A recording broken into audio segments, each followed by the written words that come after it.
स्वाध्याय की बात करें, स्वाध्याय में एक एक वाक्य में उत्तर हम देखते हैं। पहला प्रश्न है हमारा, झन झन के हृदय में कौन सी नदियां बसी हैं। तो हमने पद्य का अभ्यास किया तो उसमें हमने देखा कि हमारे पद्य के अंदर कौन सी नदियां की बात की है, गंगा और यमुना। झन झन के हृदय में कौन सी, उसकी जगह क्या आएगा, गंगा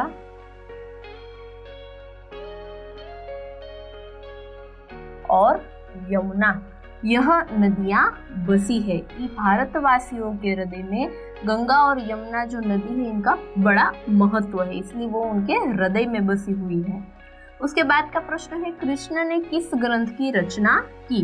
तो वह भी हमारे पद्य में बात है कि जिस भूमि पर भगवान श्री कृष्ण ने भगवत गीता की रचना की। कृष्ण ने, यह निकल जाएगा प्रश्न शब्द और इसके जगह हमारा जवाब आएगा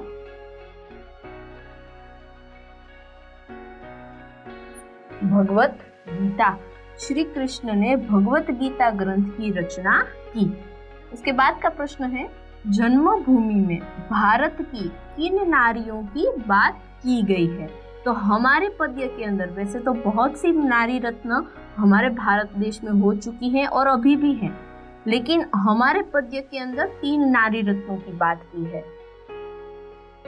किन नारियों की, उसकी जगह हमारा जवाब आएगा सीता, सावित्री,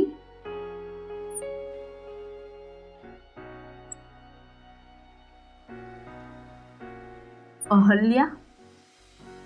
यह 3 नारी रत्नों की बात हमारे पद्यों में की गई है। उसके बाद का प्रश्न है, शांति निकेतन क्या है। तो शांति निकेतन एक ऐसा स्थल है, ऐसा गृह है जहाँ शांति मिलती है। तो इसका जवाब जो है वो आप लिख सकते हैं शांति युक्त। दूसरा लिख सकते हैं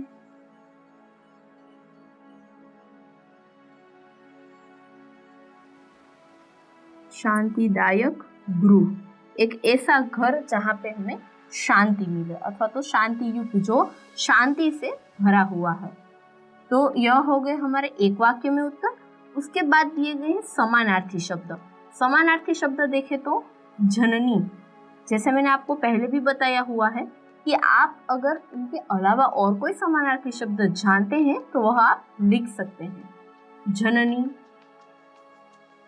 बहुत ही सादा और सरल शब्द है। माता, ज्योति, तो उसके लिए दीपक, प्रकाश, ऐसे समानार्थी शब्द हैं। शिला यानी कि पत्थर, जो मैंने आपको शब्दार्थ में भी बताया था। विचरण करना यानी कि घूमना। गौरव यानी कि बड़प्पन दिखाना, बड़प्पन होना। पुनीत, जो मैंने आपको शब्दार्थ में बताया था, पवित्र। तो ये हो गए हमारे समानार्थी।